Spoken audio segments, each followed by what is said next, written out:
નમસ્કાર. વેબિનારમાં જોડાયેલ દરેકનું સ્વાગત છે. આજે ગિરનારી મંડળનો 739મો વેબિનાર છે. વક્તા છે ધોળકાના એડવોકેટ શ્રી ડૉક્ટર ચિરાગભાઈ પી પ્રજાપતિ, જેઓ આપણને આજે ગુજરાતમાં યાયાવર પક્ષીઓ, માઇગ્રેટરી બર્ડ્સ ઇન ગુજરાત, એટલે જે સ્થળાંતર કરતા પક્ષીઓ વિશે માહિતી આપશે. ડૉક્ટર ચિરાગભાઈ પી પ્રજાપતિ. ડૉક્ટર ચિરાગભાઈ પ્રજાપતિ સાહેબને વિનંતી કે તેઓ પોતાનું વક્તવ્ય હવે શરૂ કરી શકે છે. નમસ્કાર સાહેબ. જય ધન્વંતરી.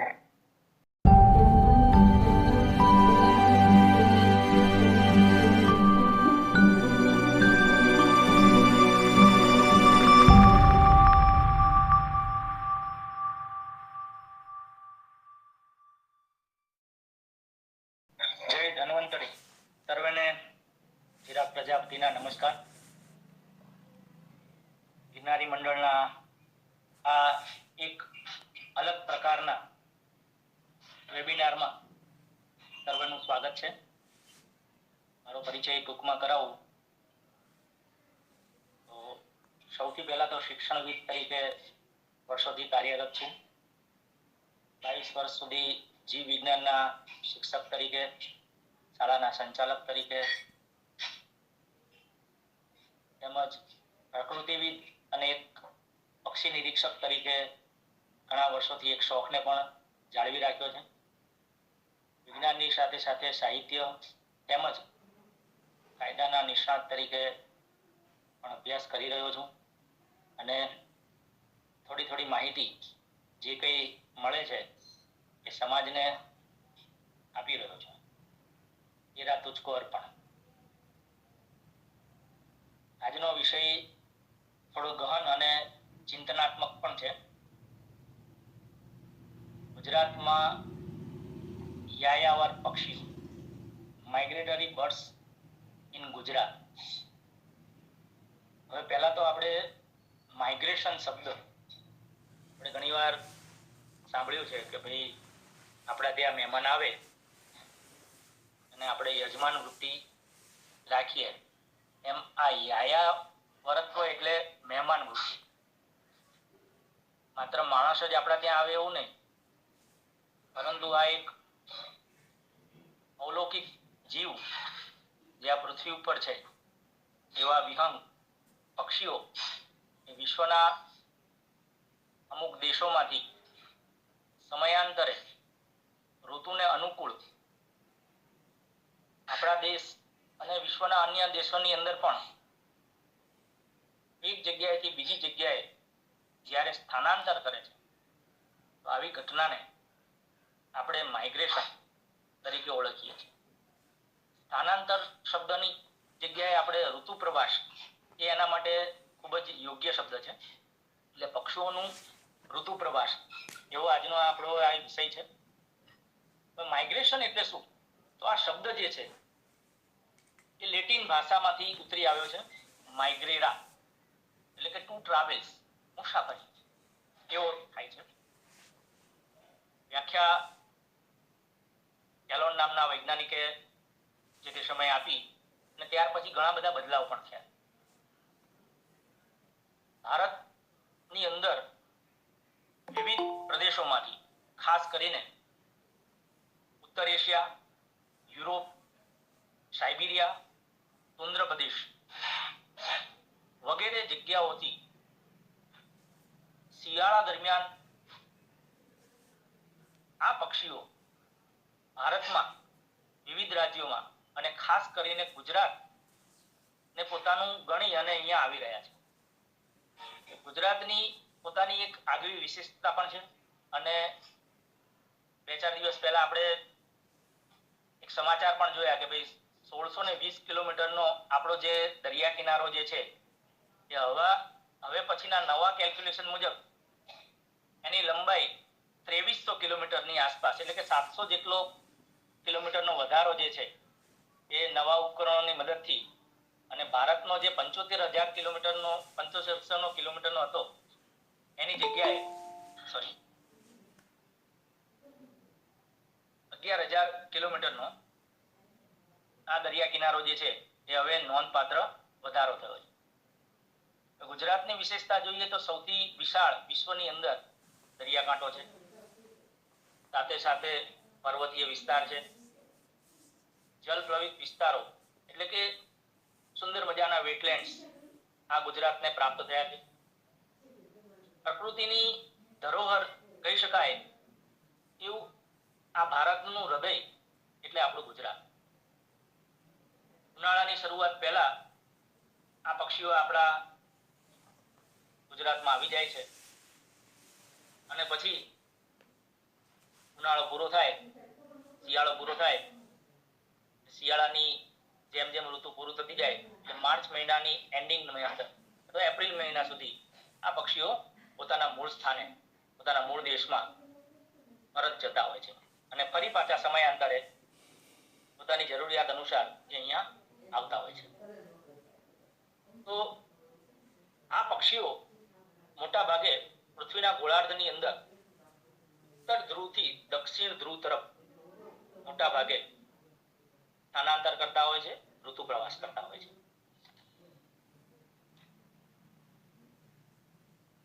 એટલે માઇગ્રેશન એટલે શું આપણે એમ જાણીએ તો શાના માટે અહીંયા આવે છે, પહેલા તો પ્રશ્ન એ થાય.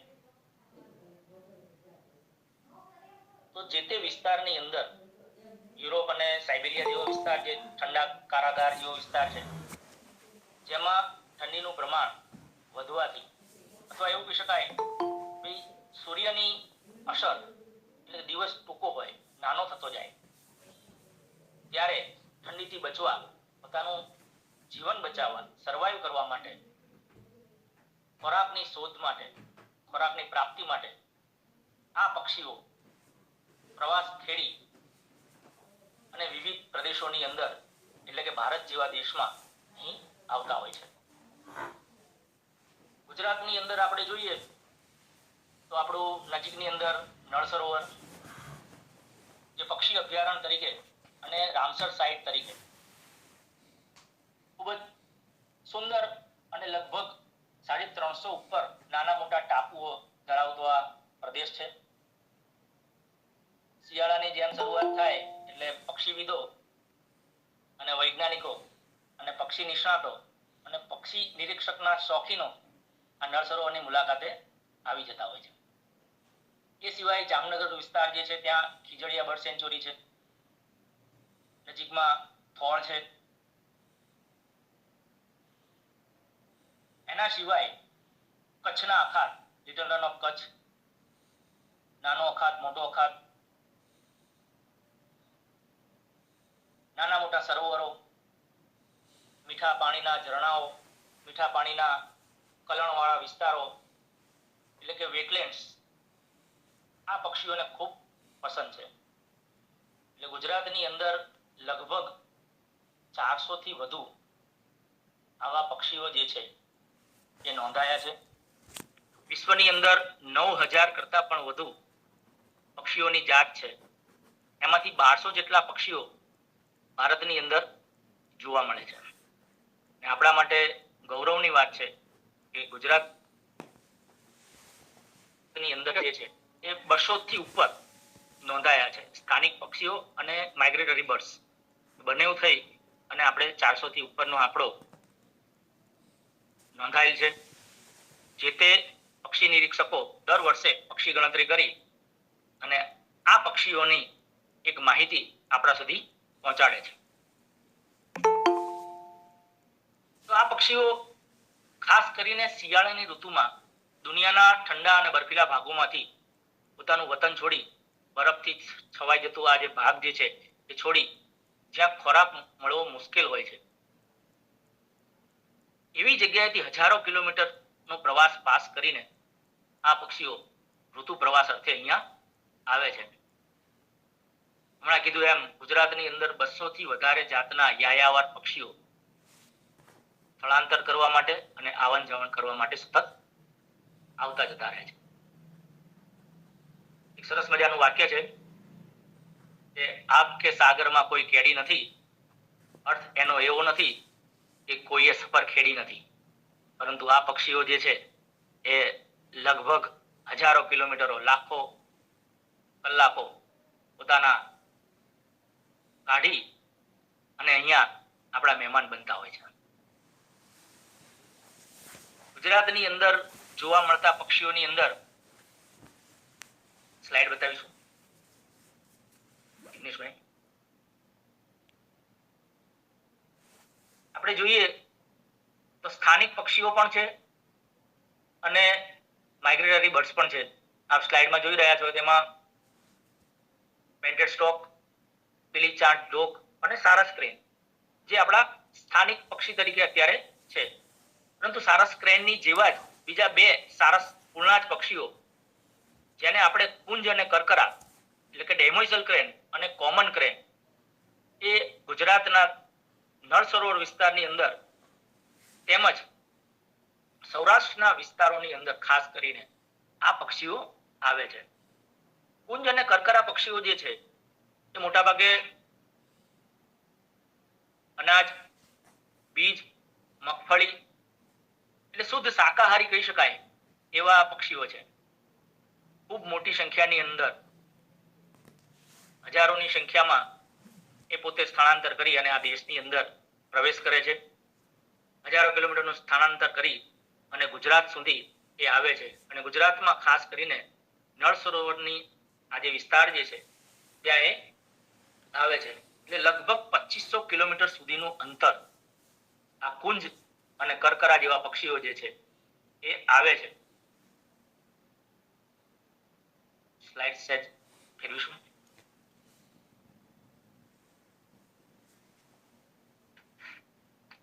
ઉપર આપ જોઈ રહ્યા છો, નીચે લાવીશું.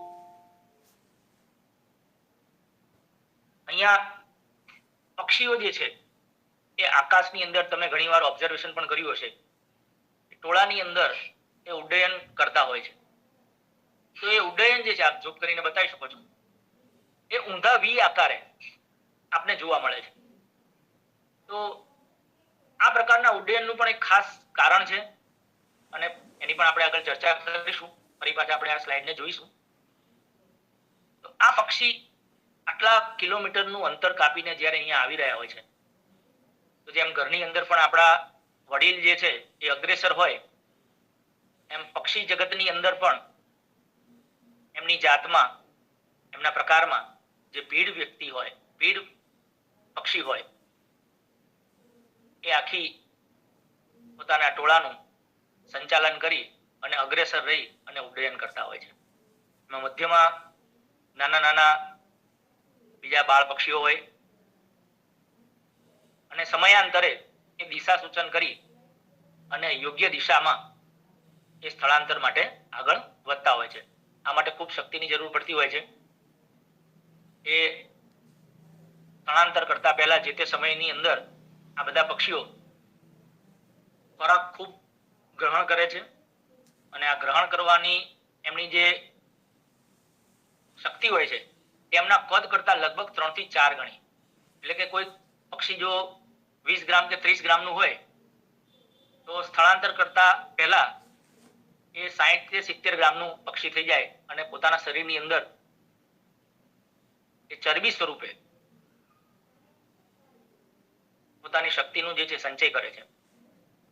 અને પક્ષી એક જ એવી જાતિ છે કે જેમાં આ ચરબીનું એમના પગમાં, એમના ઉદરમાં અને પૂંછના ભાગની અંદર શક્તિનું સંચય ચરબી સ્વરૂપે થાય છે. અને જેમ જેમ એ આવી રીતે હજારો કિલોમીટર ઉડ્ડયન કરે એમ આ શક્તિ જે છે ચરબીના સ્વરૂપે હોય છે એ ગ્લાયકોજનનું ક્રેબ્સ ચક્ર જે વિજ્ઞાનની ભાષામાં જોઈએ તો આપણે એટીપીમાં રૂપાંતર થાય એટલે શક્તિ જે છે એડિનોસાઇન ટ્રાઇફોસ્ફેટ એનો વ્યય થતો હોય છે અને એ શક્તિ જે છે એમાંથી ઉર્જા પ્રાપ્ત કરી અને આગળ વધતા હોય છે. આગળ લઈશું આપણે. આપ જોઈ રહ્યા છો કે યુરેશિયન સ્પૂનબિલ ડક જે છે તો એ હજારો કિલોમીટર કાપી બતકોની લગભગ ગુજરાતમાં 17 થી 18 અને બીજા સ્થાનિક 4-5 બતકો એમ 14 થી થી 15 જેટલા પક્ષીઓ જે બતકોની જે છે એ માઇગ્રેટરીઝ છે, એટલે કે સ્થાનિક પક્ષીઓ સિવાય આપણને 18 થી 20 જેટલા બતકો અહીંયા જોવા મળે છે. બતકોના અલગ અલગ પ્રકાર પણ છે. તો એ પણ ઝુંડની અંદર સમૂહમાં ઉડી અને પોતાની એક લયબદ્ધતા રાખવી અને તળાવ, નદી અને જે મીઠા પાણીના સરોવરો હોય છે એ જગ્યાએ આપણને ઘણીવાર જોવા મળે છે અને આપણે નયનરમ્ય દ્રશ્ય એના હિસાબે થઈ અને આખું પ્રકૃતિનું દ્રશ્ય જે છે આ બતકોના હિસાબે જોવા મળે છે. સ્થળાંતર જે છે એના પણ ઘણા બધા પ્રકારો છે. તો એમાં ઉચ્ચ સ્થળાંતર એટલે કે ઉચ્ચ વિસ્તારમાંથી નીચા વિસ્તાર તરફનું આ સ્થળાંતર. જે પક્ષીઓ ઊંચાઈમાં રહેતા હોય છે એ હવામાનની ફેરફારના હિસાબે લોકલ હવામાનની અંદર જ્યારે ફેરફાર થાય ત્યારે ઓછા અંતરનું આ માઇગ્રેશન જે છે એ કરે છે. એમાં આપણે ઉદાહરણ લઈએ તો સ્થાનિક કૂટ પક્ષીઓ, ગ્રીપ્સ જેવા પક્ષીઓ જે છે એ પણ આવું સ્થળાંતર કરતા હોય છે. પછી લાંબા અંતર આધારિત સ્થળાંતર છે, જેની અંદર આપણે જોઈએ છે કે ભાઈ યુરોપમાંથી એટલે કે ઉત્તર ગોળાર્ધમાંથી દક્ષિણ ગોળાર્ધ તરફ અને ફરી પાછું દક્ષિણ ગોળાર્ધમાંથી ઉત્તર ગોળાર્ધ તરફ જતા પક્ષીઓ જે છે એ મોટા ભાગે અહીંયા ખોરાક માટે, પોતાનું જીવન બચાવવા માટે અને પ્રજનન માટે થઈને આવતા હોય છે. જેમાં અમેરિકન ગોલ્ડન પ્લોવર, કોયલની પણ ઘણી બધી પ્રજાતિઓ જે છે, જેમાં ક્રેસ્ટેડ કુકુ, સાઇબિરિયાના ઘણા બધા પક્ષીઓ, જેમાં આપણે ગ્રેટર ફ્લેમિંગો અને લેસર ફ્લેમિંગો ગુજરાતની અંદર જોવા મળે છે. ગ્રેટર ફ્લેમિંગો એટલે કે મોટો સુરખાબ અથવા હંજ તરીકે પણ આપણે ઓળખીએ છીએ. આ મોટો હંજ એ આપણું રાજ્ય પક્ષી તરીકે નીમવામાં આવ્યું છે, એટલે આપણા માટે ગૌરવની પણ વાત છે. મોટા ભાગના આ પક્ષી કચ્છના રણની અંદર એટલે કે લિટલ રન ઓફ કચ્છમાં આખા માળાઓની રચના પોતાની ત્યાં કરે છે. એટલે હજારોની સંખ્યાની અંદર ત્યાં આવી અને એક આખું ફ્લેમિંગો સિટી તરીકે ઓળખાતી જગ્યા જે છે એ ગુજરાત માટે પણ ગૌરવની વાત છે. એ પણ આપણને અહીંયા જોવા મળે છે. ત્રીજું જે છે લંબાઈ આધારિત સ્થળાંતર, એટલે કે પૂર્વથી પશ્ચિમ. મોટા ભાગે ઉત્તર ગોળાર્ધથી દક્ષિણ ગોળાર્ધ તરફ જતું હોય, પણ પૂર્વથી પશ્ચિમ તરફ, જેમાં સ્ટર્લિંગ નામના પક્ષી છે જે પૂર્વ એશિયામાંથી પશ્ચિમ એશિયા તરફ, અને પૂર્ણ સ્થળાંતર એટલે સંપૂર્ણ સ્થળાંતર એ પણ જોવા મળે છે. બધા જ સભ્યો સ્થળાંતર કરે એ પૂર્ણ સ્થળાંતર, અને અમુક સભ્યો સ્થળાંતર કરે અને અમુક સભ્યો ના પણ કરે. થોડાક સભ્યો ત્યાં રહે, કેટલાક સભ્યોનું જે સ્થળાંતર થાય છે એને આપણે અપૂર્ણ સ્થળાંતર તરીકે ઓળખીએ છીએ. બીજું જે છે એ ઋતુ અનુસારનું સ્થળાંતર, જેમાં ઉનાળો અને શિયાળો આ મુખ્ય બે ઋતુઓમાં, એટલે કે વસંત ઋતુ આવે એટલે ઉત્તરથી અહીંયા પ્રવેશ કરે અને ફરી પાછું પાનખરની શરૂઆત થાય એટલે ફરી પાછા ઉત્તરમાં જતા રહે. જેમાં સ્વિફ્ટ, અબાબીલ જેવા અને કોયલની પણ કેટલીક પ્રજાતિઓ જે છે આપણા ત્યાં આવતા હોય છે. શિયાળો ગાળવા માટે મોટા ભાગે આપણા ત્યાં પાનખર ઋતુની ઉત્તર બાજુથી જ્યારે શરૂઆત થાય ત્યારે શિયાળાની અંદર અહીંયા રોકાય અને ફરી પાછા વસંત આવે એટલે ઉત્તર ભાગની અંદર જતા રહે છે. જેમની અંદર આપણે પક્ષીના ઉદાહરણો એક બે લઈએ તો સ્નો બંટિંગ પણ એનું ઉત્તમ ઉદાહરણ છે. ભારતની અંદર જોઈએ તો મોટામાં મોટા પક્ષી અભયારણ્યોમાં કેવલાદેવ એટલે કે ભરતપુરમાં મોટા ભાગે આ પક્ષી આવતા હોય છે. એમાં સાઇબેરિયન ક્રેન જે ભરતપુરની અંદર ખાસ નોંધવામાં આવેલું છે. ચિલ્કા લેક ઓરિસ્સાની અંદર એ પણ ખૂબ જાણીતું પક્ષી અભયારણ્ય છે. ગુજરાતની અંદર નળ સરોવર સિવાય થોળ છે, વઢવાણાનું તળાવ છે, વઢવાણા સુરેન્દ્રનગર આગળ છે, તો ત્યાં પણ ખૂબ બધા પક્ષીઓ અહીંયા જોવા મળે છે. જામનગર ખીચડિયા છે. મહીસાગર જિલ્લાની અંદર પણ આ પક્ષીઓ જોવા મળે છે. મોટા ભાગે આ પક્ષીઓ જે છે એ વોટર બર્ડ્સ આવતા હોય છે. એ સિવાય ટેરેસ્ટેરિયલ બર્ડ્સ એટલે કે હવાઈ પક્ષીઓ પણ ગીરના ગીરની અંદર જો સિંહ ના હોત તો પક્ષીઓ માટે પણ એટલું જ મહત્વ હતું અને મહત્વ છે એવું આપણા બર્ડમેન ઓફ ઇન્ડિયા એટલે કે ડોક્ટર સલીમ અલી સાહેબે એના માટે એક સરસ વિધાન આપ્યું હતું.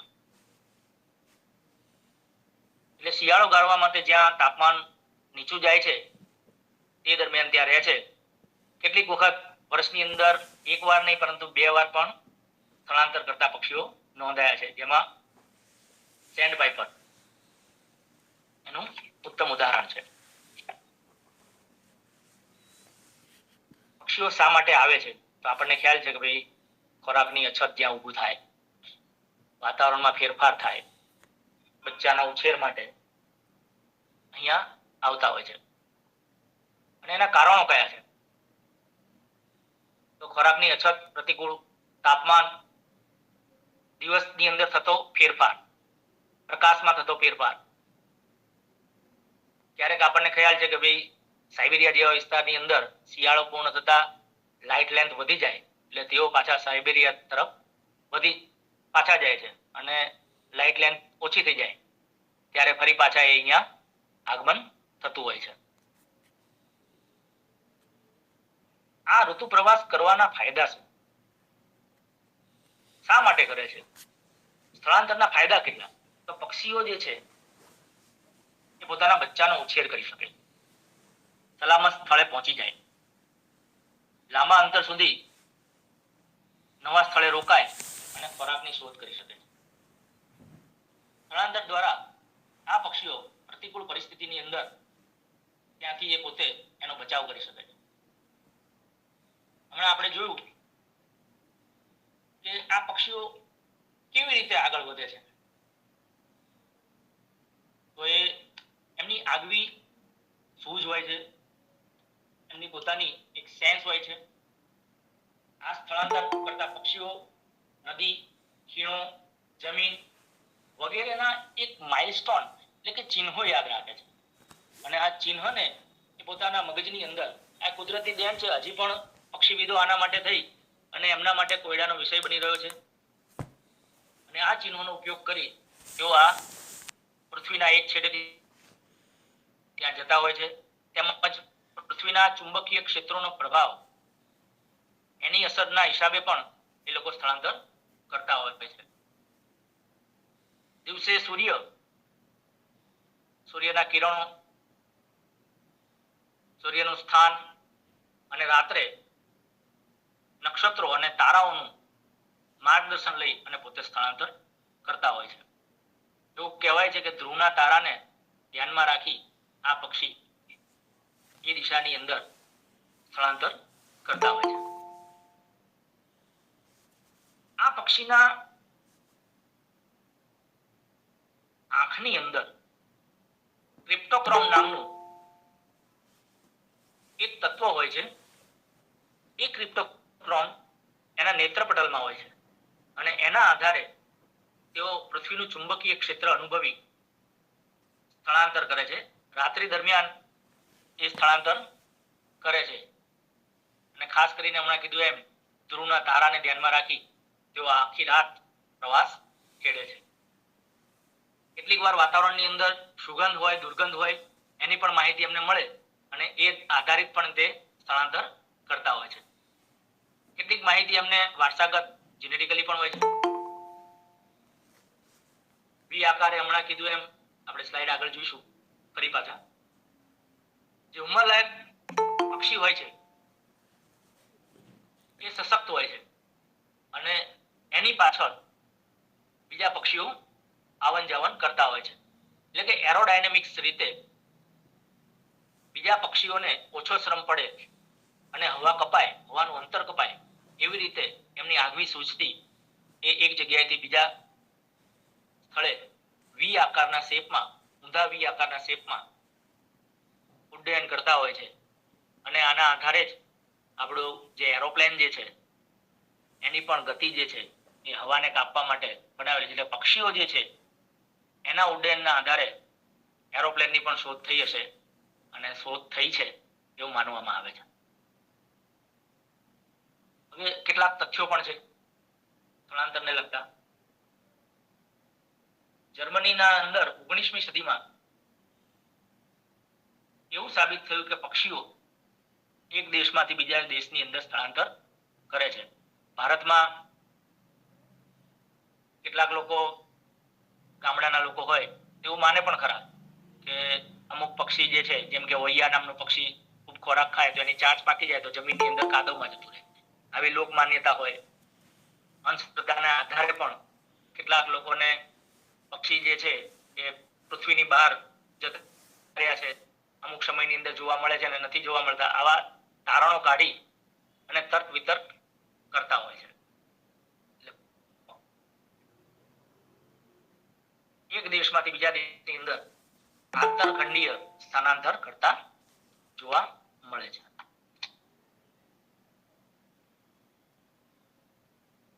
પક્ષીનું જે વજન છે, એનું કદ છે, એનો રંગ છે, એના પીછા છે, એના આધારે એની ઉંમર નોંધવામાં આવે છે. અને ઉંમર જે છે એ ઉંમરલાયક પક્ષી જે છે એ આગળ રહી અને સ્થળાંતર કરતા હોય છે. ક્યારેક એરિસ્ટોટલ નામના વૈજ્ઞાનિકે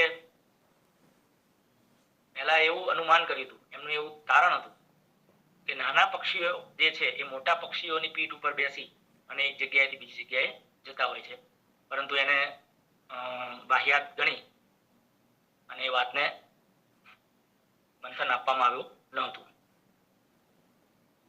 મોટાભાગના પક્ષીઓ ભારતમાં યુરોપ અને યુરેશિયામાંથી જ આવે છે. પક્ષીઓને, જે જળચર પક્ષીઓ છે એમને મોટા ભાગે ગળાની અંદર એલ્યુમિનિયમની ટેગ પહેરાવવામાં આવે છે, જેના આધારે એની કયા દેશમાંથી આવે છે, એની તારીખ, એનો સમય, એ જે તે સંસ્થા, જે તે દેશ એની નોંધ રાખે છે. અને જે તે સમયે એ પરત આવતો હોય અને જે દેશની અંદર અન્ય જગ્યાએ પણ એ જોવા મળે તો એ દેશની સંસ્થા પણ એની નોંધ કરી અને સામેના દેશને એની જાણકારી આપતા હોય છે. બાયનોક્યુલરની મદદથી આપણને ઘણા બધા પક્ષીઓ જે છે એ જોવા મળે છે. આ માઇગ્રેટરી બર્ડ્સની અંદર કેટલીક અચરજભરી વાતો પણ છે, જે માનવા પણ ના આવે એવી વાત છે. જેમ કે ભારતની અંદર સૌથી ઊંચાઈવાળો હિમાલયનો ભાગ છે, તો આ દેશની અંદર યુરોપ કન્ટ્રીની અંદરથી 12 હેડેડ ગીસ, જેને આપણે રાજહંસ તરીકે ઓળખીએ છીએ, લગભગ 29,000 ફીટ ઉપર, કિલોમીટર ફીટ ઉપર, એટલે કે આપણે નરી આંખે તો જોઈ પણ ના શકીએ એવા અંતરો કાપી અને ગુજરાત સુધી અને ભારતના અન્ય રાજ્યો સુધી એ આવતું હોય છે.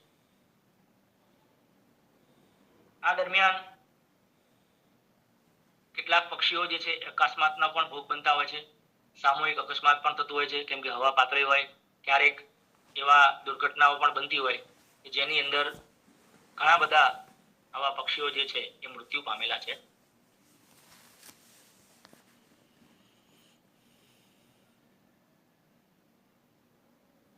આર્કટિક પ્રદેશની અંદરથી જોવા મળતું, એટલે કે ધ્રુવીય ટન, આર્કટિક ટન, એ લગભગ 36,000 કિલોમીટર કાપીને અહીંયા આવતું હોય છે. આર્કટિક ટન જે છે લગભગ સ્લાઇડ બનાવવાની રહી ગઈ છે.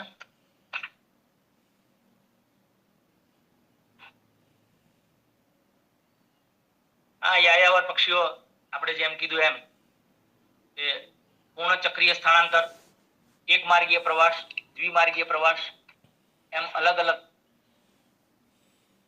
રીતે પોતાનું સ્થળાંતર કરતા હોય છે. અને ઋતુકાલીન સ્થળાંતરના આધારે વર્ષમાં 2 વાર, ક્યારેક તાપમાન અને વરસાદના કારણે, એના ફેરફારને કારણે એને અનુલક્ષીને પણ સ્થળાંતર કરતા હોય છે.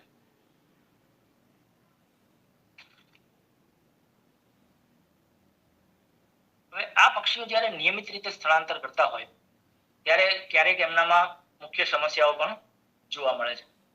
કેટલીક વાર તેમના બચ્ચાઓ જે છે સ્થળાંતર દરમિયાન એક સાથે હોય પરંતુ ટોળામાંથી વિકુટા પણ પડી જાય અને અન્ય પ્રદેશોમાં પોતાની દિશા ચૂકના કારણે પહોંચી જતા હોય. આ સંજોગોમાં મૂળ ટોળામાં ફરી કેવી રીતે ભેગા થતા હશે એ પણ એક પ્રશ્ન થાય. તો વૈજ્ઞાનિકોએ અને પક્ષી નિરીક્ષકોએ ઘણા બધા તારણો, ઘણા બધા વૈજ્ઞાનિક પ્રયોગો દ્વારા એવો જવાબ આપ્યો અને એવા પરિબળો જે છે એ નિદર્શન થયા કે જેમાં સૂર્ય, ચંદ્ર અને તારાઓની મદદ એ પોતાના માર્ગનું જે છે નિર્ધારણ કરતા હોય છે.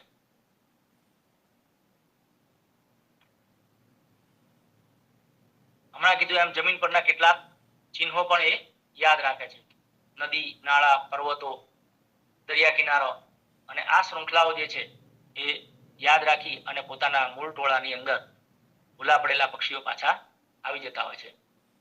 કેટલાક પક્ષીઓ જે છે સૂર્ય અને રાત્રિના તારાઓની મદદથી પોતાના માર્ગનું નિર્ધારણ કરતા હોય છે. કેટલીક વાર દરિયાની અંદર ભટતી ઓટ જે છે એના આધારે પણ વિખૂટા પડેલા પક્ષીઓ જે છે એ પાછા પોતાના જૂથની અંદર ભેગા થઈ જાય છે, પણ હજુ સુધી એનો કોઈ ચોક્કસ જવાબ સાંપડેલ નથી. ગુજરાતની અંદર આપણને આ બધા પક્ષીઓ જોવા મળે છે. યાયાવર પક્ષીઓ મુખ્યત્વે એમની ઝડપ જે છે એ બહુ ફાસ્ટ પ્રવાસ ખેડતા નથી. પ્રવાસ દરમિયાન એમની 48 થી 80 કિલોમીટરની પ્રતિ કલાકની ઝડપ હોય છે. પાણી કાંઠાના પંખીઓ હોય તો એમની 65 થી લઈને 80 કિલોમીટર પ્રતિ કલાકની ઝડપથી અને અનુકૂળ સમય આવે તો એ પાછા ક્યાંક વિશ્રામ પણ કરે અને પછી આગળ વધતા હોય છે. જેમાં હિંગોળગઢ જેવી ગુજરાતની જે જગ્યા જે છે એમાં નોંધવામાં પણ આવ્યું છે. ગુજરાતની અંદર આપણને ખૂબ જ સારા એવા પક્ષીવિદ શિવકુમાર ખાચર સાહેબ, જેમણે ખૂબ જ આ યાયાવર પક્ષીઓ માટે થઈ અને જહેમત ઉઠાવી હતી. ત્યાર પછી એમના પિતરાઈ ભાઈ એવા લવકુમાર ખાચર સાહેબ, લાલસિંહ રાઓલ, જેમના હું નામ બોલી રહ્યો છું, પ્રદ્યુમનસિંહ દેસાઈ અને બીજા નામી અનામી અત્યારે પણ પક્ષી જગતની અંદર રસ ધરાવનાર તાજેતરના તજજ્ઞો ખૂબ બધી મહેનત કરી રહ્યા છે. એમાં ગુજરાત સરકાર, વન વિભાગના કર્મચારીઓ પણ આ પક્ષીઓને બચાવવા માટે તેમજ સ્થાનિક કક્ષાએ ગ્રામ્ય જીવનના રહીશોની અંદર અવેરનેસ પ્રોગ્રામ લાવવા માટે, યાયાવર પક્ષીઓને બચાવવા માટે જેટલા પણ નજીકના વિસ્તારો જે છે તેની શાળા, કોલેજો તેમજ ગ્રામ્ય વિસ્તારની અંદર ગ્રામ સભાઓ કરીને આ પક્ષીઓને બચાવવા માટે એક સરસ મજાના નાના એવા શિબિરનું પણ આયોજન કરી એમના માટે પક્ષી દર્શન કરાવી, પક્ષીઓ શા માટે જરૂરી છે, શા માટે એમને બચાવવા જોઈએ, તો એવા ઘણા બધા પ્રયોગો કરી અને સરકાર અને લોક ભાગીદારીથી આ યાયાવર પક્ષીઓને આપણે બચાવી રહ્યા છીએ. પક્ષીઓ પર થયેલા સંશોધનના આધારે પૃથ્વી પર ચુંબકીય ક્ષેત્રને સમજાવવાની ક્ષમતા છે. અને હમણાં વાત કરી કે ભાઈ એમની આંખમાં, પક્ષીઓની અંદર ક્રિપ્ટોક્રોમ જે છે એ ચુંબકીય સંવેદનશીલ હોય છે, જેની મદદથી તેઓ રાત્રે તારાઓ, નક્ષત્રો અને સૂર્યપ્રકાશના મદદે એ પોતાનું દિશા નિર્દેશન કરી અને આગળ વધે છે. મોટાભાગના પ્રવાસી પંખી જે છે તે આ જૂન મહિનાની અંદર ભારતમાં આવતા હોય છે. ઉત્તર ત્રિકોણ આપણે એમને જોઈ શકીએ છીએ. કેટલાક પક્ષીઓ જે છે એ ભારતની અંદર પ્રવેશી ઉત્તર પશ્ચિમમાં સાઇબેરિયા, બેકલ ઝીલ, આરબ સરોવર વગેરેમાંથી આ યાયાવર પક્ષીઓ જે છે એ આવે છે. મોંગોલિયા, ચીન અને તુર્કિસ્તાનથી પણ પક્ષીઓ આવેલા છે, એની પણ નોંધણી થયેલી છે. કે ભારતમાં પ્રવેશ જે છે એ હિમાલયથી, એટલે કે ઉત્તર પૂર્વ દિશામાં અને ઉત્તર પશ્ચિમ એમ ચારેય દિશાની અંદરથી આ પક્ષીઓ અહીંયા દાખલ થાય છે. અમુક પક્ષીઓ હિમાલય ઓળંગીને દાખલ થાય છે. કેટલાક પક્ષીઓ જે છે એ સ્થાનિક પક્ષીઓ પણ પોતાનું ઋતુ અનુસાર સ્થળાંતર કરતા હોય છે, જેમાં 500 થી 3000 કિલોમીટર અંતર જે છે દેશમાંથી પોતાના જ રાજ્યમાંથી અથવા અન્ય રાજ્યની અંદર એ સ્થળાંતર કરતા નોંધાયા છે. વુડકોક નામનું એક પક્ષી જે છે એનું ઉદાહરણ આપણે જોઈએ તો હિમાલયની નીલગિરી જે છે 2400 કિલોમીટર સુધીનું અંતર કેટલાક બતકો જે છે એ મધ્ય એશિયા અને સાઇબેરિયાથી આવી 3200 થી 4800 કિલોમીટરનો પ્રવાસ ખેડે છે. વૈયા એટલે કે રોઝી પેસ્ટર એ નામનું જે પક્ષી જે છે કાબર કુળનું પક્ષી છે. સ્લાઇડની અંદર હશે રોઝી પેસ્ટર.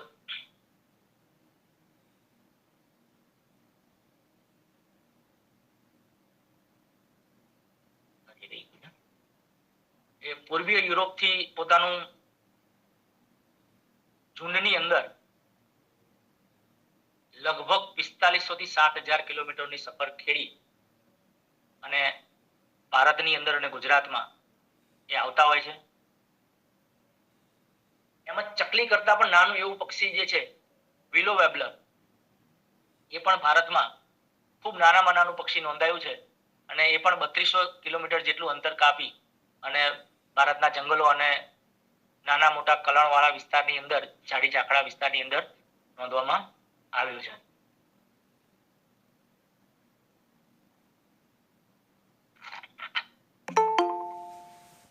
હવે આ યાયાવર પક્ષી એમાં અલગ અલગ પૃથ્વીના ગોળાર્ધમાંથી એના 8 કુલ ફ્લાયવે તૈયાર કરવામાં આવ્યા છે. જેમાં એશિયાની અંદર પેસિફિક ક્ષેત્રની અંદર 3 ફ્લાયવે છે. પહેલું central Asian Indian flyway, East Asian Australian flyway અને સેન્ટ્રલ પેસિફિક ફ્લાયવે. આમાં સેન્ટ્રલ એશિયન ફ્લાયવે જે છે એમાં સ્થળાંતરના માર્ગો જે છે ઉત્તર મધ્ય અને દક્ષિણ એશિયાના કુલ 30 જેટલા દેશોનો એમાં સમાવેશ કરવામાં આવ્યો છે. જેમાં આ ફ્લાયવેની અંદર મધ્ય યુરેશિયાના મેદાનો, ઠંડા રણ, હિમાલયના ઊંચા પર્વતો એ પસાર કરી અને આ ફ્લાયવે ઉપરથી 182 જેટલા વોટરબર્ડ અવર જવર કરતા નોંધાયા છે. એમાં કેટલી વિગ્રસ્ત જાતિઓ એટલે કે એન્ડેન્જર્ડ સ્પીસીસ જે છે એનો પણ સમાવેશ કરવામાં આવે છે. એટલે આ ફ્લાયવે પર તેમનું રક્ષણ કરવું, તેનું સંરક્ષણ કરવું એ ખૂબ જ જરૂરી છે.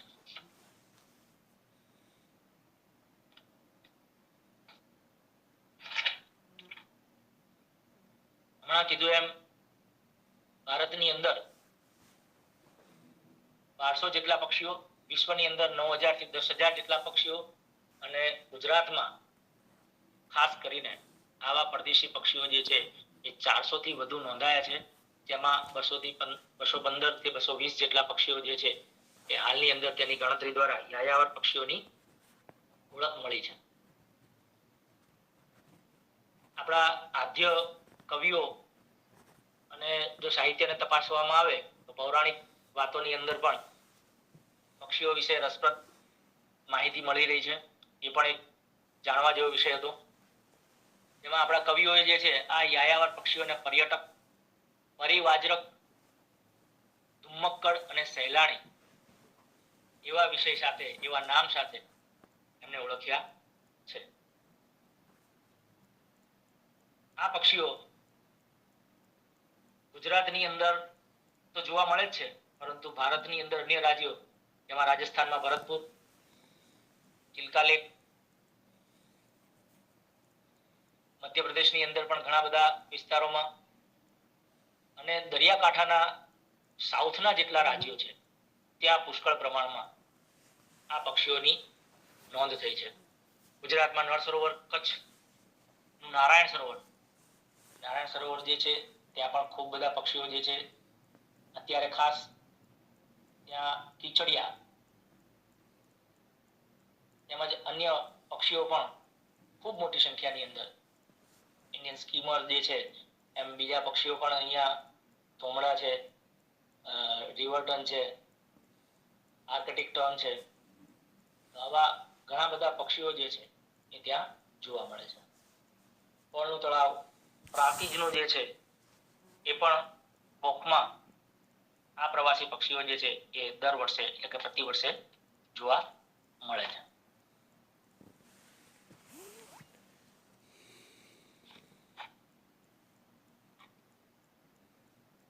તો આપણને હમણાં જે મેં વાત કરી એમ કે ભાઈ આ પક્ષી જે છે એ માઇલો સુધી અંતર કાપે છે.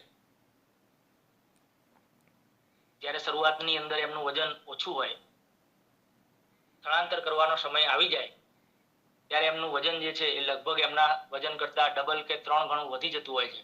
એટલે કે 30 કે 40 ગ્રામનું હોય તો 60 થી 70 ગ્રામ સુધીનું એમનો વજનનો ક્રમશઃ વધારો થતો હોય છે. તો આ ખોરાક જે છે એ પોતે સંચિત કરે છે.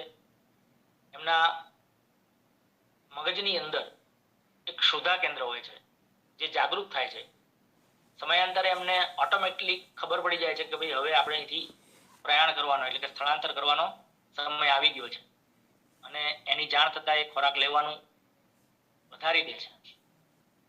ધીમે ધીમે એનું વજન વધતું જાય, પરંતુ શરીરના હૃદયની અંદર આ ચરબીનો સહેજ પણ સંગ્રહ થતો નથી. એટલે કે એનું હૃદય જે છે એ ચરબીનો સંગ્રહ કરતું નથી.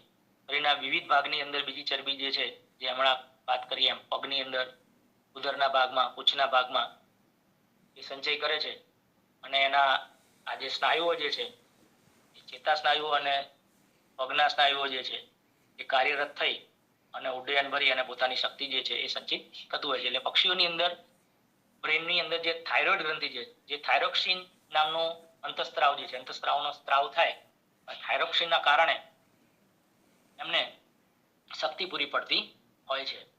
એટલે કે સ્નાયુઓના ચેતા સંયોજનનું જે કેન્દ્ર જે છે એ ઉત્તેજિત થાય છે અને એમને આ શક્તિ મળે છે.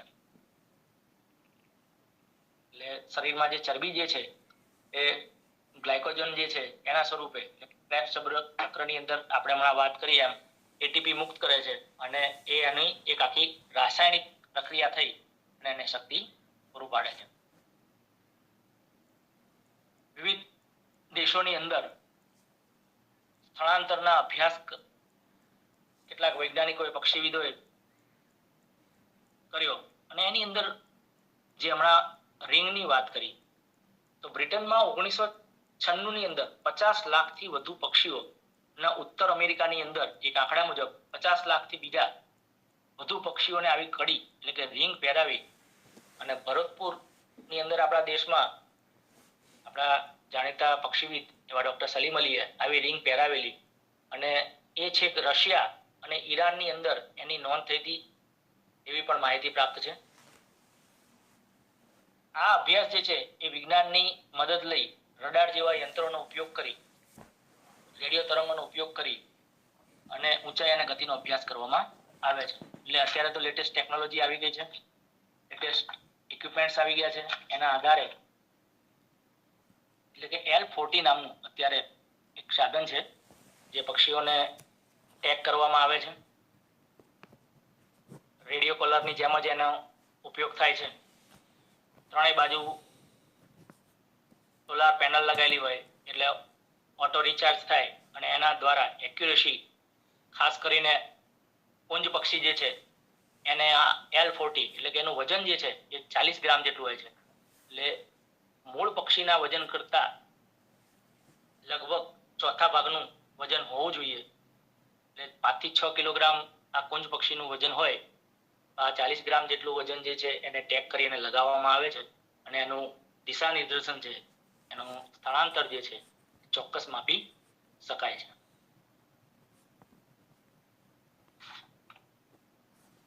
કેટલાક પક્ષીઓ શિયાળા દરમિયાન અને કેટલાક પક્ષીઓ ઉનાળા દરમિયાન પણ ભારતની અંદર સ્થળાંતર કરતા જોવા મળે છે. જેમાં આપણે બ્લેક ક્રાઉન નાઇટ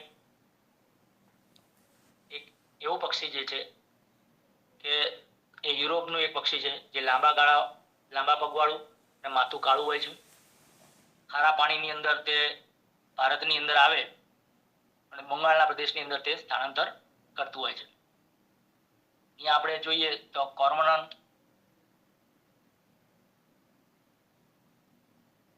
સર્પગ્રીવ, ડાર્ટર એવા પક્ષીઓ પણ મોટા ભાગે યુરેશિયા, ચીન જેવા દેશની અંદરથી એટલે કે ચાઇનીઝ પક્ષીઓ આપણા દેશની અંદર જોવા મળે છે. અહીંયા આપ જોઈ રહ્યા છો બાર હેડેડ ગીસ જોડે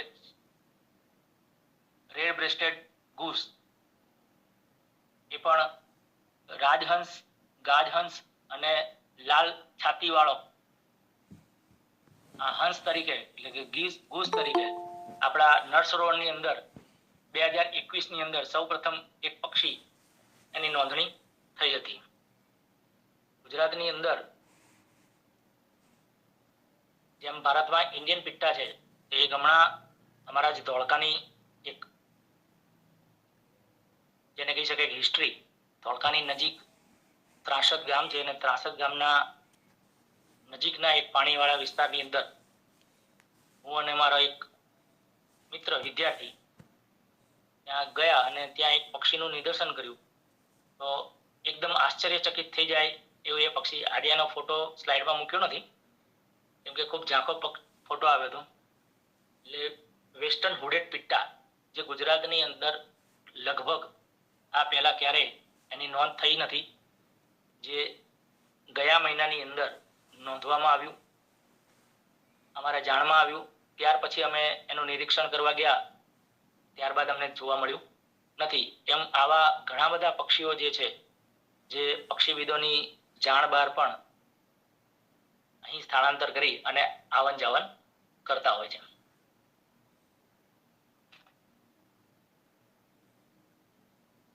ગુજરાતની અંદર પહેલા જે પક્ષીઓની સંખ્યા હતી 400 450, એ વધીને અત્યારના ડેટા મુજબ લગભગ 600 ઉપર થઈ છે. એ પણ આપણા માટે ગૌરવની વાત છે.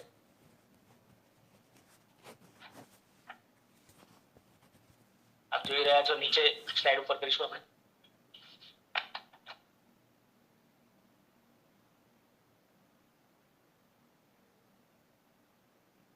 કેટલાક ફળમૂળની વાત કરીએ. લેસર ફ્લોરિકન આ પક્ષી ગુજરાતની અંદર વેળાવદર એટલે કે બ્લેકબક નેશનલ પાર્ક જે છે, ત્યાં શિયાળા દરમિયાન ઉનાળાની શરૂઆતની અંદર પણ ઘણીવાર જોવા મળે છે અને ખૂબ સુંદર પક્ષી છે. એન્ડેન્જર્સ એટલે કે થ્રેટન્સ એન્ડેન્જર સ્પીસીસની અંદર IUCN એટલે કે રેડ ડેટા બુકની અંદર એની ગણતરી કરવામાં આવી છે. એટલે આપણા માટે ખૂબ દુર્લભ પક્ષી છે, જેને આપણા માટે ખૂબ ગૌરવની પણ વાત છે. એમ ગુજરાતનું એક સ્થાનિક પક્ષી જે ભારતની અંદર લગભગ ખૂબ જ ઓછા છે, રાજસ્થાનની અંદર એની થોડી સંખ્યા છે અને ગુજરાતમાં એક આંકડા મુજબ લગભગ 3 જેટલી ફિમેલ વધી છે, એવું ગ્રેટ ઇન્ડિયન બસ્ટાર્ડ એટલે કે ઘોરાડ પક્ષી, એ પણ ગુજરાતમાં જોવા મળે છે. આ યાયાવર પક્ષીઓ માટે આપણે સહેજ ઉપર કેટલાક અડચણરૂપ તથ્યો પણ છે, જેમાં અત્યારે મોટા હાઈ ટાવર્સ જે ઊભા કર્યા છે, ઇલેક્ટ્રિક્સના રેડિયેશનના ટાવર્સ, જે આ પક્ષીને નુકસાન કરે છે, તેમજ એના રેડિયેશનની અસર પણ એના ઉપર નોંધવામાં આવી છે, જેના કારણે યાયાવર પક્ષીઓનું અકાળે મૃત્યુ પણ આપણને જોવા મળે છે, કેટલાય એક્સિડન્ટ પણ જોવા મળે છે. એ સિવાય જે મીઠા પાણીના જળાશયો જે છે, ભાવનગરની આજુબાજુનો જે વિસ્તાર જે છે, હવે ધીમે ધીમે ત્યાં મીઠાના અગરો એટલે કે જે મીઠા માટેનું ઉત્પાદન માટેની જે જગ્યા જે છે, એ આ કલણવાળા પ્રદેશ એટલે કે જલપ્લવિત વિસ્તારોને જે છે ઘટાડી રહ્યા છે. એટલે પક્ષીઓની સંખ્યાની અંદર પણ ઘટાડો જોવા મળે છે. એ પણ એક એનું કારણ છે. બીજી સમસ્યા એ છે કે વધતી જતી શહેરીકરણ, શહેરોની અંદર ઉદ્યોગોનું પ્રમાણ વધવાથી, કાર્બનનું પ્રમાણ વધવાથી આ કાર્બનને શોષવા માટેના જે જલપ્લવિત વિસ્તારો જે છે એનું પ્રમાણ ઘટ્યું છે. એટલે ખૂબ બધું નુકસાન જે છે એ આ પક્ષી અને અન્ય માઇગ્રેટરી એનિમલ્સ, માત્ર પક્ષીઓ નહીં પરંતુ બીજા ઘણા બધા, કેટલીક માછલીઓ, કેટલાક જળચર, કેટલાક સરીસૃપ પ્રાણીઓ, કેટલાક સસ્તન પ્રાણીઓ પણ ઋતુ અનુસાર ઋતુ પ્રવાસ કરતા હોય છે, તો તેમને પણ ખૂબ બધી તકલીફ પડી રહી છે. ગુજરાતનું વિકાસનું જે કાર્ય જે છે એની સાથે સાથે આ પક્ષીઓને બચાવવા માટે જનજાગૃતિ થાય, સરકાર પણ એની અંદર સહયોગ આપે અને શહેરીકરણનું પ્રમાણ વધે છે તો સાથે સાથે વૃક્ષો અને જળાશયોનું પ્રમાણ પણ જાળવી રાખે, નવા જળાશયો જે છે એનું નિર્માણ થતું જાય તો આ પક્ષીને મૂળ જીવન અને મૂળ સ્થાન જે છે એ પ્રાપ્ત થાય. આપણા આ યાયાવર પક્ષીઓ જે છે એ અહીં આવે, એમને આપણે સાચવીએ, એમની મહેમાનગતિ આપણે કરીએ અને ફરી પાછા પોતાના દેશની અંદર જાય એવી આપણે શુભેચ્છા આપીએ. દર વર્ષે સ્લાઇડ કરીશું નીચે.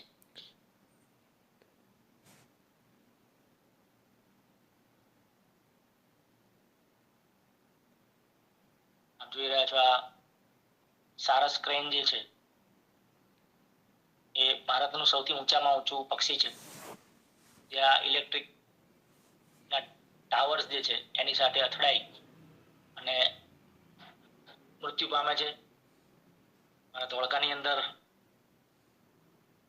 અમારા મિત્ર અને અમારા વડીલ એવા જેસલ પગી સાહેબ સારસ નેચર કન્ઝર્વેશન સોસાયટી વર્ષોથી આ સારસ માટે થઈ અને પોતાનું આખું જીવન એમણે હોમી દીધું છે. અને અમારા માટે ગૌરવની વાત છે કે એમણે ગુજરાત સરકાર અને ભારત સરકારની અંદર પણ આ તાર જે છે, પેલા લોખંડના સળંગ તાર આવતા, તાંબાના તાર આવતા, એની ઉપર કોટિંગ કરવાની જે પહેલ જે છે એમણે રજૂઆત કરી અને ભારત સરકારે અને ગુજરાત સરકારે સ્વીકારી અને આજે તમામ જે કોટિંગ વાળા જે વાયરો જે જોઈ રહ્યા છો એ અમારા આદરણીય જેસલભાઈ પગી સાહેબની એક ભગીરથ પ્રયત્નથી એ કાર્ય સફળ થયું છે. વિશ્વ પ્રવાસી દિવસ તરીકે નીચે આપણે જઈએ. 10 ઓક્ટોબરને વિશ્વ પ્રવાસી દિવસ તરીકે ઓળખવામાં આવે છે. હમણાં જે કુંજ પક્ષીની વાત કરી તો આ કુંજ પક્ષી નળસરોવરની અંદર 10મી તારીખે પરત ફર્યું એવું પણ એક નોંધણી જે છે એ થયેલી છે. એટલે આપણે વિશ્વ પ્રવાસી દિવસ તરીકે 10 ઓક્ટોબરને યાદ રાખીએ. નજીકના ભવિષ્યની અંદર 2 ફેબ્રુઆરીએ વેટલેન્ડ ડેઝ એટલે કે રામસર ડે તરીકે આપણે તેને ઉજવીએ. ફરી પાછા આપણે નવા ટોપિક સાથે વેટલેન્ડ્સ, ગુજરાતની અંદર કેટલા વેટલેન્ડ્સ છે એવા વિષયની સાથે પણ આપણે ફરી પાછા ભેગા થઈશું. ખૂબ ખૂબ આભાર. ધન્યવાદ. ખૂબ ખૂબ આભાર ડૉક્ટર ચિરાગભાઈ પી પ્રજાપતિ સાહેબનું, જેમણે આજે ગુજરાતમાં યાયાવર પક્ષીઓ માઇગ્રેટરી બર્ડ્સ ઇન ગુજરાતમાં જે સ્થળાંતર કરીને આવતા પક્ષીઓ વિશે સરસ માહિતી આપી. ખૂબ ખૂબ આભાર. હવે મહેશભાઈ ત્રિવેદી સાહેબને વિનંતી કે 2 શબ્દો કહે. મહેશભાઈ ત્રિવેદી સાહેબ. જી નમસ્કાર સાહેબ. ખૂબ સરસ વાતો કરી, લાગણીસભર વાતો હતી એટલે મજા આવી. વિષય તો એટલો ગહન છે કે આના ઉપર 4-5 વેબિનારો થઈ શકે. ટીકા ટિપ્પણીઓ પણ ઘણી બધી થાય એવી છે, જેમ કે મૂળ વિષય જે છે એને કેમ કે ઘણી બધી બાબતો ચર્ચાત્મક છે આમાં. હાજી, સુશીલાબેન પણ છે આપણા ગ્રુપમાં અને ખૂબ જ્ઞાની છે આ બાબતમાં, બહુ સારું જ્ઞાન ધરાવે છે. કઈ ચર્ચા થશે, કઈ પ્રશ્નો થશે તો વિશેષ વાતો કરીશું. પણ મારે ઉમેરવાનું એટલું છે કે we should proud of that. આપણને એ વાતનો ગર્વ હોવો જોઈએ કે આપણે લેસર ફ્લોરિકનની વાત કરીને તો 5 વર્ષ હું બ્લેકબક નેશનલ પાર્કમાં ડાયરેક્ટર તરીકે હતો ને એ બાબતમાં ખૂબ સારું કામ કર્યું. એના ઈંડાઓ 90% નુકસાન પામે છે એટલે એને લઈને હેચિંગ કરી આર્ટિફિશિયલ રેર કરવાનું અને ખૂબ આગળનો મોટો પ્રોગ્રામ હતો, પણ હવે સમય સંજોગો સાથ ન થઈ શક્યો. શિયાળ જે છે એનું ભક્ષક છે બધું જ. ત્યાં શું છે, એક તો વોટર લોગિંગ થાય ચોમાસામાં, એ લોકો એ મેના પહેલા બીજા અઠવાડિયામાં કે પાછળથી આવે. ઘણા બધા તો હવે લોકલ રહે છે, સ્ટડી ઉપર એના કર્યા છે એના સેટેલાઇટ ટેગિંગ કરીને. અને બાકી સૌથી મોટો પ્રોબ્લેમ છે વોટર લોગિંગ. પાણી ભરાઈ જાય છે, હાઈવે મોટો બન્યો, બહુ બધા મીઠાના અગરો બન્યા એટલે 90% એરિયા પાણીમાં, એટલે આ જે ગ્રાઉન્ડ નેસ્ટિંગ બર્ડ હોવાથી એમ નુકસાન થાય. બીજું નુકસાન થાય છે, એટલી બધી નીલગાયો, ગાયો, ભેંસો એ ચરવા જાય તો એના ઉપર ટ્રેમ્પલિંગ થઈ જાય. પછી વુલ્ફ છે, શિયાળ છે, કૂતરા છે, એ સિવાય મોન્સૂનમાં મોનિટર લિઝાર્ડ નો આ ફેવરિટ ખોરાક છે, એટલે ઘણી બધી વખત એ પણ જોવામાં આવ્યું, કાગડાઓ પણ છે, એટલે એના માટે શરૂ કર્યું હતું, પણ હમણાં તો મેં છોડી દીધું ડિપાર્ટમેન્ટ એકાદ વર્ષથી, એટલે હમણાં શું ચાલે છે ખ્યાલ નથી થોડો. પણ વાત હું કરતો તો લેસર ફ્લોરિકન માટે આપણા ધર્મકુમાર સિંહજી છે, ભાવનગર સ્ટેટના જે કૃષ્ણકુમાર સિંહજીના ભાઈ હતા, એમણે અદ્ભુત કામ કરેલું. અને આપણી આઝાદી પહેલા એટલે 1943 થી 47 વચ્ચે એને લગભગ 487, આઈ હેવ ધ બુક, પણ એને 487 જેટલા પક્ષીઓને પકડી અને તાંબાની રીંગો બનાવીને પહેરાવેલી. અને એને બધા સ્ટેટો, જે તે વખતે તો રાજાઓ હતા એટલે બધાને લેટર લખેલો કે જ્યાં જોવા મળે, અને એમાંથી ઘણા બધા બર્ડ્સની રિકવરી થઈ, ક્યાં ક્યાં જોવા મળ્યા. એટલે આપણે ત્યાં પણ એનો પ્રયત્ન એને બચાવવાનો આજથી 70-80 વર્ષ પહેલા પણ થઈ ચૂક્યો છે. અને આપણા રાજા મહારાજાઓમાંથી અમુક શિકારી પણ હતા અને અમુક બચાવવા વાળા પણ હતા. પણ આપણને એ વાતનો ગર્વ હોવો જોઈએ કે ભાવનગરના જે અમારું એટલા માટે જ આજે નેચર કન્ઝર્વેશન સેન્ટર બનાવ્યું છે લેસર ફ્લોરિકન માટે, એનું નામ જ રાખ્યું રાહુલ ધર્મકુમાર સિંહજી ફ્લોરિકન બ્રીડિંગ સેન્ટર. એ સિવાય IUCN માં તો રેડ લિસ્ટેડ છે જ, હવે તો બહુ ઓછા વધ્યા છે. પહેલી તકે જાગી જવાની જરૂર છે. જે ગ્રેટ ઇન્ડિયન બસ્ટાર્ડની હાલત થઈ છે એ જ વસ્તુ લેસર ફ્લોરિકનમાં જવા થઈ રહી છે. 3 ફિમેલ જ બધી. હા, ફિમેલ વધી છે. ત્યાં રાજસ્થાનમાં આ લોકોએ શું કર્યું છે કે WII ના સહકારથી એમણે બ્રીડિંગ શરૂ કર્યું, અને સૌથી 1900 ને લગભગ મને લાગે છે 98 થી અરેબિયન લોકોએ જે બસ્ટાર્ડની 4 સ્પીસી છે ને એ પૈકીની એમની ત્યાં લોકલ સ્પીસીઓ હતી, એ એમનો ફેવરિટ ફૂડ છે. અને એમનું કલ્ચર છે કે પોતે ઈગલ અથવા તો આ બધા જે એના શિકારી પક્ષીઓ છે જુદા જુદા, ખાસ કરીને ફાલ્કન્સ ને ઉછેરવા અને એના મદદથી એ બસ્ટાર્ડ નો શિકાર કરાવો, એટલે હોબારા બસ્ટાર્ડ, મેકપિન્સ બસ્ટાર્ડ. પછી હા, એમાં પણ એના વેરિએશનો છે ઘણા બધા અરેબિયન બસ્ટાર્ડ ને. તો એનો શિકાર કરવાનું આ એમની હોબી છે. દર વર્ષે લગભગ 100 દિવસ સુધી એ લોકો પાકિસ્તાનમાં 4 જગ્યાએ વર્ષોથી એમની પેઢીઓથી કોઠી છે ત્યાં આવે, ત્યાં રોકાય અને આ જ કામ કરે છે.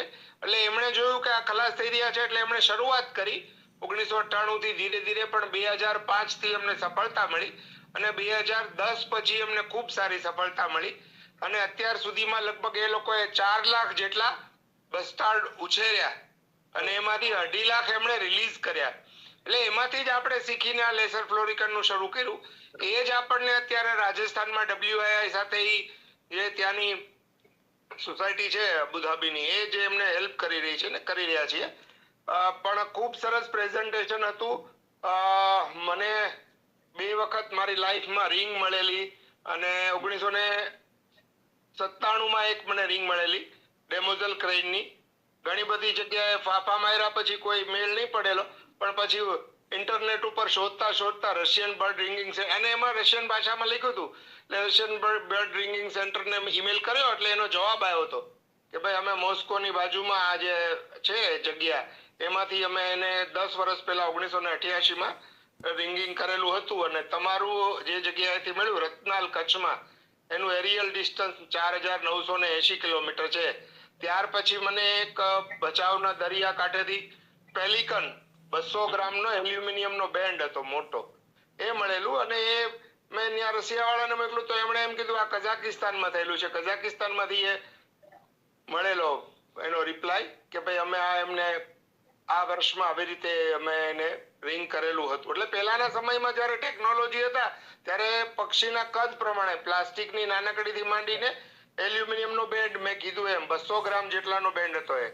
તો એના આધારે પણ પછી ત્યારે કોમ્યુનિકેશનના આધારે અભ્યાસ કરવામાં આવતો હતો.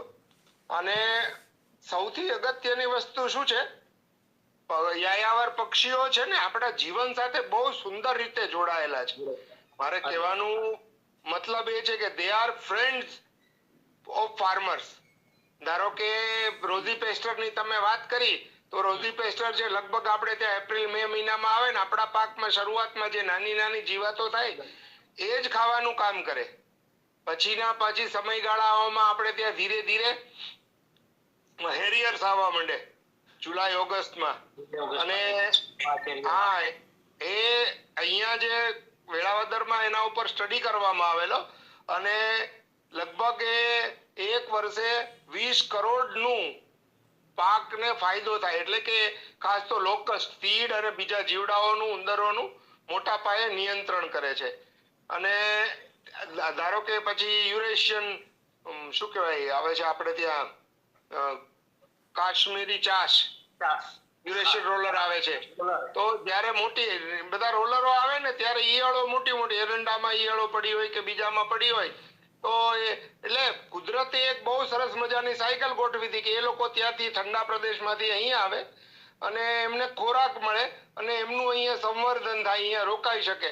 અમુક અહીંયા બ્રીડિંગ માટે આવે અને અમુક છે ત્યાંથી બ્રીડિંગ કરીને પછી આવે.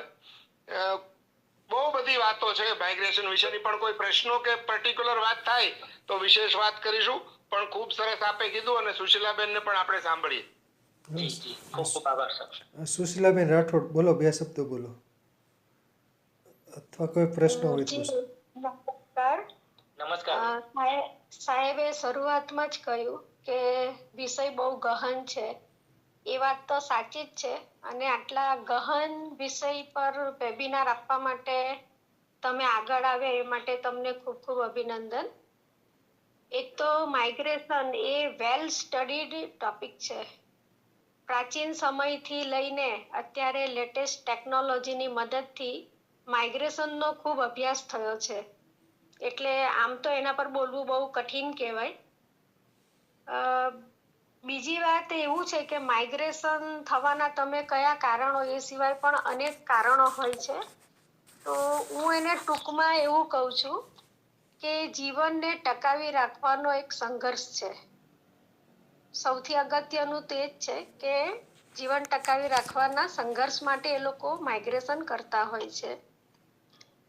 હવે અમુક પક્ષીઓમાં આ લક્ષણો જન્મજાત હોય છે અને બિન અનુકૂળ પરિસ્થિતિમાંથી અનુકૂળ પરિસ્થિતિમાં જવા માટે એ લોકો ભૌગોલિક સ્થળાંતર કરતા હોય છે. એનું મુખ્ય કારણ શું છે કે જે જમીન પરના પક્ષીઓ છે, ટેરેસ્ટેરિયલ બર્ડ, એ ખેતરમાંથી કે જમીનમાંથી જીવાત વીણીને ખાતા હોય છે. જ્યારે બરફ પડે તો પછી એમનો ખોરાક દટાઈ જાય છે.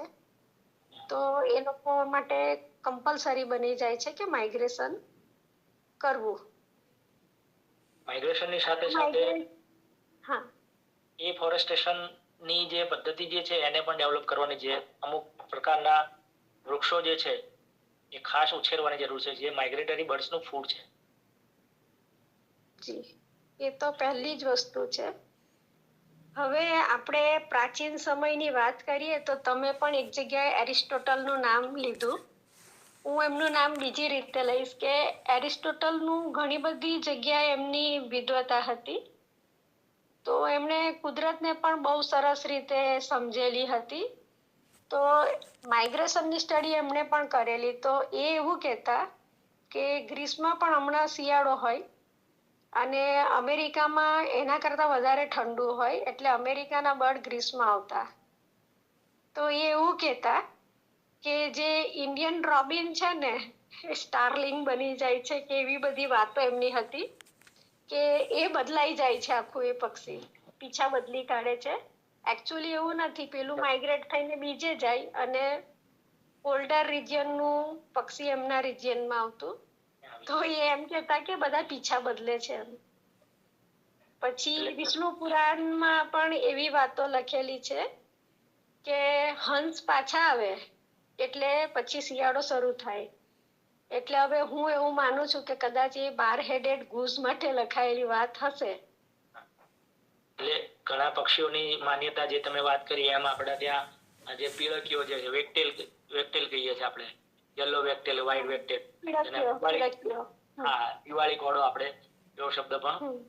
તો એમાં પણ સુકન અપસુકનની જે છે માન્યતાઓ પણ રહેલી છે કે ભાઈ ડાબી બાજુ આમ પૂછ કરે તો એ અપસુકન હોય, સીધું આવતું હોય તો એ સુકન હોય. આવા બધા ઘણા બધા જે વિચારો જે છે એ પક્ષીઓને લઈને પણ લોકોએ રજૂ કર્યા છે.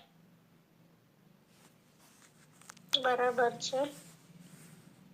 પછી માઇગ્રેશન આમ જોવા જાય તો ટોટલ 12 જેટલા પ્રકાર બતાવ્યા છે. મને મિતલિયા સરે આની પર વેબિનાર આપવા માટે કહેલો, તો મને એવું લાગ્યું કે આટલા મોટા વિષયને કેવી રીતે લોકો સામે મૂકવો. અને સંક્ષિપ્તમાં થોડું ઘણું મેં રજૂ કર્યું છે. ઘણી બધી બાબતો જે એક ભાગમાં નથી પકડી. તો જનરલી લોકોને એવું ખબર છે કે પક્ષીઓ નોર્થ થી સાઉથમાં જાય એ માઇગ્રેશન છે, પણ આપણા અહીંયા મોન્સૂન વિઝિટર પણ આવતા હોય છે. જેમ કે પશ્ચિમમાંથી આપણા અહીંયા આવે છે ચાતક. હા, બધા કોયલ કુળના પક્ષીઓ ચોમાસામાં ભારતમાં આવતા હોય છે, અને એ બધા મોન્સૂન વિઝિટર છે. અને એટલે જ આપણે એને શું કહીએ છીએ કે વર્ષા ઋતુનું સામયિયું કરે ચાતક. બરોબર છે. એને હાર્બિંજર ઓફ મોન્સૂન કહ્યા છે. તો ચોમાસામાં પણ માઇગ્રેશન તો થતું હોય છે. આપણે તો બધા વસુધૈવ કુટુંબકમ ની ભાવના સાથે બધાને સ્વીકારેલા છીએ. જી. પછી બીજી તો પક્ષીઓની વાત કરીએ તો ગુજરાત એક સારું યજમાન તો કહેવાય જ, કેમ કે આખા વિશ્વમાં હવે 10,000 જેટલી પક્ષીની પ્રજાતિઓ બચી છે, અને લગભગ 1300 જેટલી ઇન્ડિયાના ફાળે આવી છે. ને ગુજરાત નક્કી છે કેમ કે 646 થી વધારે પ્રજાતિ ગુજરાત માટે છે હાલમાં, BCSG ના લાસ્ટ ચેકલિસ્ટ મુજબ. તો 50% કરતા વધારે તો ગુજરાતના ભાગે આવ્યા છે. તો એ બાબતે ગુજરાત નસીબદાર છે. એક સારું યજમાન હોવાની આ એક નિશાની પણ છે. એનું એક કારણ એ પણ છે કે બીજા બધા રાજ્યોની સરખામણીમાં કદાચ ગુજરાતમાં માંસાહારને ઓછું મહત્વ છે. એ પણ એક પ્લસ પોઈન્ટ હોઈ શકે. અને હવે તો ધીમે ધીમે યુવાનોની અંદર પણ બર્ડિંગ નો એક શોખ આવ્યો છે, એટલે એ પણ બહુ ગૌરવની વાત છે આપણા માટે કે ભાઈ મારા કોલેજોમાં પણ અમે જઈએ ત્યારે લગભગ મોટા ભાગના વિદ્યાર્થીઓને એમાં રસ પડે છે. અને હું જયારે કેમ્પ પણ ચલાવું છું શિયાળા દરમિયાન, ત્યારે ત્યાં અમારું બર્ડ વોચિંગ બર્ડ કેમ્પ માટે સ્પેશિયલ સંખ્યા જે છે એ પહેલેથી નોંધાયેલી હોય કે સર અમારે આવવાનું છે. પણ ગૌરવની વાત છે આપણા માટે. સરસ સરસ, આભાર. સાઇબેરિયન ક્રેનની વાતમાં એક વસ્તુ ઉમેરવાની છે કે પહેલા જેવી રીતે હમણાં કુંજ અને કરકર આવે છે એ રીતે સાઇબેરિયન ક્રેન પણ આવતા હતા, પણ 2006 પછી એમણે ભરતપુર પણ છોડી દીધું છે. હવે મોટે ભાગે વિઝિટ નથી કરતા. એટલે એ હવે આપડા ત્યાં લગભગ એક્સટિંક્ટ થઈ ગયું છે એવું કઈ તો ચાલે. હા, આપણે ત્યાં તો નથી જ આવતા હવે. એવા તો 2-3 પક્ષીઓ જે છે કે જેની બહુ દુર્દશા પણ કહી શકાય એવી પરિસ્થિતિ છે. હા, એવું પણ થઈ ગયું છે. હા, જેમાં ગીધની ગણતરી કરીએ આપણે તો સૌથી પહેલા મોખરે આવે. એટલે અત્યારે વલ્ચર માટે થઈને તો ઘણા બધા પ્રોજેક્ટ્સ પણ આખા દેશમાં ચાલી રહ્યા છે. એ હવે ઇન્ટરનેશનલ લેવલ પર છે એટલે થોડું સારું કામ થઈ રહ્યું છે. એટલે હવે મોટાભાગની દવાઓ ઉપર પણ નિયંત્રણ આવી ગયું, બેન્ડ પણ મોટાભાગે થઈ ગઈ છે. એટલે એ પણ એક પણ જાગ્યા ત્યારથી સવાર એવું છે. જી. અને તમે અહીંયા દેસલ સાહેબને યાદ કર્યા એ મને બહુ ગમ્યું, કેમ કે એમનું એ કાર્ય બહુ ઉમદા કાર્ય છે. સારસ માટે એમને પોતાનું જીવન સમર્પિત કર્યું એમ કહેતા ચાલે. મોટા ભાગના આપણા ગુજરાતના જે પક્ષીવિદો છે 2-4 જણા રહી પણ ગયા, પણ નામી અત્યારે યાદ કરીએ. જેમ કે અમારા બકુલભાઈ પણ છે, તો એ ખૂબ સારા તજજ્ઞ છે, બકુલભાઈ ત્રિવેદી. એમની સાથે પણ મારે ઘણી બધી ચર્ચા થતી હોય. જી. હમણાં BCSG એમનું સન્માન પણ કર્યું છે, દેસલ પગી સાહેબનું. હા, એ મને વાત કરી હતી, બકુલભાઈએ જ વાત કરી હતી. એમના ઘરે મળવા ગયા ત્યારે દેસલભાઈની વાત થઈ હતી. એટલે મારે તો અવારનવાર એમની સાથે મળવાનું હોય. દેસલભાઈ જોડે, વિક્રમભાઈ જોડે બંને ભાઈઓ ખૂબ સરસ કામ કરી રહ્યા છે. ત્યારે સૃષ્ટિની અંદર ઘણા બધા લેખની અંદર એમના ફોટોગ્રાફ્સ પણ આપતા ગીર ફાઉન્ડેશનના. જી. હા, એ મેં જોયા છે એમનું. એ વખતે એની હું ડોક્યુમેન્ટરી પણ મેં જોઈ છે. મારી જે કેમ્પસાઇટ છે તે અવારનવાર મુલાકાત લેતા હોય, એટલે આપ પણ એકવાર પધારો. એક પક્ષીઓ પર એક આપણે સરસ મજાનો ત્યાં સેમિનાર કરીએ. ક્યાં છે આપની કેમ્પસાઇટ? લુણાવાડા સ્થિત છે અને લુણાવાડાથી મહીસાગરના કિનારા ઉપર છે. બહુ સરસ જગ્યા છે. મિત્તલિયા સાહેબ ગિરનારી મંડળના સભ્યો દિવાળી ઉપર જ આપણું વનસ્પતિ પરિચય શિબિર ત્યાં ગોઠવી હતી અને ખૂબ સુંદર જગ્યા છે. ખૂબ ખૂબ આભાર બેન. સરસ સરસ સરસ રહ્યું વક્તવ્ય અને સરસ રહી કોમેન્ટ ને ચર્ચા અને સરસ રહ્યું. સરસ.